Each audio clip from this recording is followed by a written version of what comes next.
देखते हैं एक्सरसाइज 14.4 का क्वेश्चन नंबर 17 और 20। 17 और 20 में हमें क्या करना है, find and correct the errors.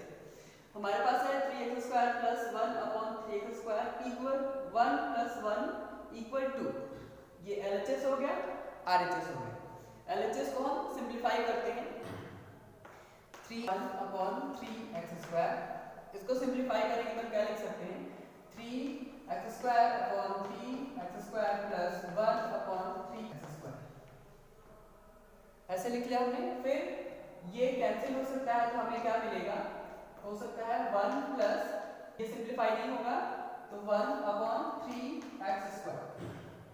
LHS को हमने सिंप्लीफाई किया तो वैल्यू क्या हो गया, 1 प्लस 1 अपॉन 3x स्क्वायर, जो कि एलएचएस के इक्वल नहीं है। क्या है, LHS is not equal RHS, यानी इसका एलएचएस की वैल्यू क्या हो जाएगी, एलएचएस की वैल्यू हो जाएगी 3x square plus 1 upon 3x square. इसको हम सिंप्लीफाई करेंगे तो मिलेगा 1 प्लस 1 अपॉन 3x स्क्वायर। ऐसे ही 20 को देखते हैं, question number 4x plus 5 upon 4x equal 5। LHS की वैल्यू है हमारे पास और ये हो गया आरएचएस। एलएचएस को सिंप्लीफाई करते हैं हम। सिंप्लीफाई करेंगे तो क्या हो जाएगा, 4x plus 5 upon 4x।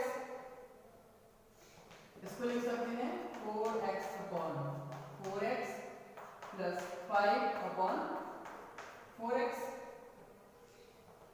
4x से ये x है, 4x से 4x कैंसिल हो गया। It means 1 plus 5 upon 4x। LHS को सिंप्लीफाई किया तो 1 अपॉन 1 प्लस 5 अपॉन 4x मिला, यानी LHS is not equal RHS. यानी एलएचएस को सिंप्लीफाई करेंगे तो क्या मिलेगा, 4x plus 5 upon 4x। Simplify होके हमें फाइंड हो सकता है 1 प्लस 5 अपॉन 4x। ये हमारा आंसर हो जाएगा।